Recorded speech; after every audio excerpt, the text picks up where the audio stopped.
الحمدللہ آج کے اس پروگرام کا عنوان ہے چاند والے تہوار، تیسرا حصہ۔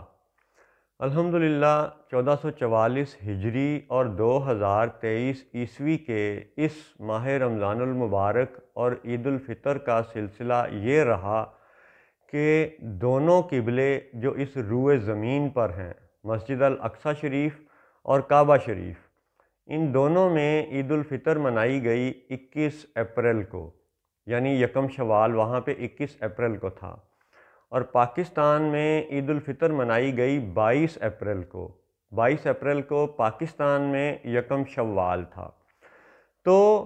دونوں قبلوں میں عید کسی مختلف دن منایا جانا اور پاکستان میں عید کسی اگلے دن یعنی مختلف دن منایا جانا، یہ ایسی بحث ہے جو پچھلے کوئی 50-60 سالوں سے نجدی العقیدہ لوگوں نے اس کو بہت اچھالا ہے، تاکہ معاشرے میں جس حد تک ذہنی انتشار برپا یہ کر سکتے ہیں وہ کر رہے ہیں، اور در حقیقت قرآن و حدیث کے اور حتیٰ کہ ایک کامن سینس کے، ایک عام فہم باتوں کے انداز کو بھی یہ نظر انداز کر رہے ہیں۔ مثلاً آپ یہ دیکھیں کہ کیا اگر وہابیوں اور دیوبندیوں کے نقطۂ نظر کو یہ بالفرض مان لیا جائے کہ جی سعودیہ عرب چونکہ مکہ کا وہ مرکز ہونے کے ناطے اس کو مرکز بنا لیا جائے عید الفطر کی نماز کا، عید الفطر کے تہوار کا، تو کیا ان کا یہ مطالبہ درست ہے یا جائز ہے؟ آج کے پروگرام میں ہم انشاءاللہ اس بات کا تجزیہ کریں گے کہ کیا سعودیہ عرب کو ایک مرکز بنا کر ساری دنیا کے مسلمان عید الفطر اکٹھے ادا کر سکتے ہیں؟ آج ہم انشاءاللہ اس کو ایک تھوڑا سا دنیا داروں کے لیے سائنسی انداز میں بیان کرنے کی کوشش کرتے ہیں۔ یہ ایک چھوٹا سا پلاسٹک کا ٹکڑا ہے، یہ گول ہے، سرکل کی شیپ میں ہے،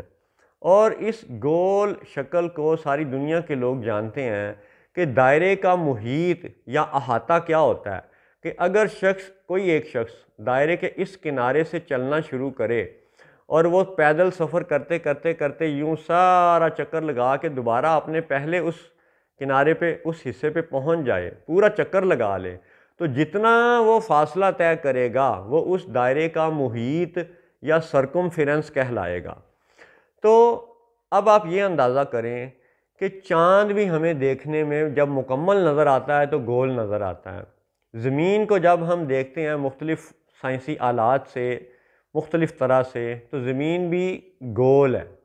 اسی طرح جب ہم سورج کو دیکھتے ہیں تو سورج بھی ہمیں گول نظر آتا ہے۔ اب چونکہ یہ چاند اور زمین اور سورج تینوں گول ہیں، تو اب آپ ان کے سائز کا ایک اندازہ کریں کہ چاند چونکہ ان میں سب سے چھوٹا ہے، تو آپ اس چھوٹے کی سرکمفرنس کی میئرمنٹ کا ایک اندازہ کریں کہ چاند، اس کو آپ چاند سمجھیں، ایک بندہ یہاں سے چلا اور پورے چاند کا سفر کر کے وہ دوبارہ یہاں پہ پہنچا تو وہ کوئی 10,921 کلومیٹر کا سفر طے کرے گا۔ اگر اس کو راؤنڈ فگر کر لیں تو کہہ لیں تقریباً 11,000 کلومیٹر، یعنی ایک بندہ یہاں سے چلا اور پورے چاند کا سفر کر کے اس نے 11,000 کلومیٹر، 10,921 کلومیٹر طے کیا، جو کہ چاند کا احاطہ ہے۔ اچھا، اب اس سے بڑی جو مخلوق ہے یعنی زمین، اس زمین کا آپ سرکمفرنس، اس کا احاطہ آپ ذرا غور کریں کہ ایک بندہ یہاں سے چلے اور پوری زمین کا چکر کاٹے اور دوبارہ یہاں پہ پہنچے تو وہ فاصلہ طے کرے گا 40,075 کلومیٹر، 40075 کلومیٹر۔ اگر آپ اس کو راؤنڈ فگر کر لیں تو آپ کہہ سکتے ہیں کہ تقریباً 40,000 کلومیٹر اس نے سفر طے کیا۔ اب پھر غور کریں، چاند کا احاطہ تقریباً 11,000 کلومیٹر، زمین کا احاطہ تقریباً 40,000 کلومیٹر۔ اچھا، اب اس سے بھی جو بڑی مخلوق ہے، جو گول ہے، سورج، اس سورج کا آپ احاطہ دیکھیں کہ اس سورج کا احاطہ کیسا ہے، کہ ایک بندہ اگر بالفرض یہاں ایک کنارے سے چلے اور پوری سورج کی سطح پہ سفر کرتا کرتا وہ دوبارہ ڈایا میٹر والے اس رنگ پہ سفر کرتا ہوا وہ یہاں پہ پہنچے تو اس کا ایک چکر بنے گا 43,79,000 کلومیٹر ہے 43,79,43,79,000 کلومیٹر۔ یعنی اب آپ یہ اندازہ کریں کہ ایک طرف 11,000 کلومیٹر کا احاطے والا چاند، 40,000 کلومیٹر احاطے والی زمین اور تقریباً 44 لاکھ کلومیٹر احاطے والا سورج۔ اب ان تین مخلوقات کے احاطے کو اور ان کے سائز کو ذہن میں رکھتے ہوئے اب آپ یہ سوچیں کہ چاند سے زمین بڑی ہے اور زمین سے سورج بڑا ہے، اور سورج اتنا بڑا ہے، اس قدر زیادہ روشن ہے کہ جب وہ کسی زمین کے خطے پہ چمکتا ہے تو ایسی جگمگ ہو جاتی ہے کہ جناب آنکھیں چندھیا جاتی ہیں۔ درجہ حرارت بعض اوقات 50 درجہ حرارت سے بھی 50 ڈگری سینٹی گریڈ سے بھی زیادہ اوپر چلا جاتا ہے، ایسی تپش ہو جاتی ہے، تیز روشنی ہو جاتی ہے۔ لیکن اس قدر تیز روشنی کا حال بھی یہ ہے کہ جب سورج ایشیا پر، پاکستان پر چمکتا ہے، اس کے باوجود جنوبی امریکہ یعنی برازیل سائڈ پہ، ارجنٹینا سائڈ پہ، شمالی امریکہ یعنی کینیڈا اور امریکہ سائڈ پہ، میکسیکو سائڈ پہ، وہاں پہ ان سب خطوں میں رات ہوتی ہے۔ یعنی جو کانٹیننٹ ہے نارتھ امریکہ اور ساؤتھ امریکہ، وہاں کے ممالک میں رات ہوتی ہے جب ہندوستان پاکستان میں دن چڑھا ہوا ہوتا ہے۔ تو اب آپ اس بات کو یہ سمجھیں کہ اتنا بڑا سورج، اس قدر زیادہ روشنی، اور اس کی کیفیت یہ ہے کہ جب وہ زمین کے ایک خطے پہ چمکتا ہے تو دوسرے خطے پہ اس وقت بھی رات ہوتی ہے۔ اور یہ وہ بات ہے جس کو وہابی مانتے ہیں، دیوبندی مانتے ہیں، شیعہ مانتے ہیں، سنی مانتے ہیں، دنیا کے دیگر مذہب والے، سکھ، ہندو، عیسائی، یہودی سب مانتے ہیں، اور سب آج 2023 عیسوی میں، 21ویں صدی عیسوی میں سب دنیا کے لوگ اس بات کا اقرار کرتے ہیں کہ جب ایک حصے میں دن ہوتا ہے تو اسی خطہ زمین کے، اس روئے زمین کے دوسری طرف رات ہوتی ہے۔ تو اب آپ یہ دیکھو کہ اتنے بڑے سورج کی کیفیت یہ ہے، اتنی زیادہ روشنی کی کیفیت یہ ہے کہ جب ایک طرف دن ہوتا ہے تو دوسری طرف رات ہوتی ہے۔ تو اس روئے زمین پر جب ایک طرف دن ہے اور ایک طرف رات ہے تو سب لوگ اکٹھے ایک،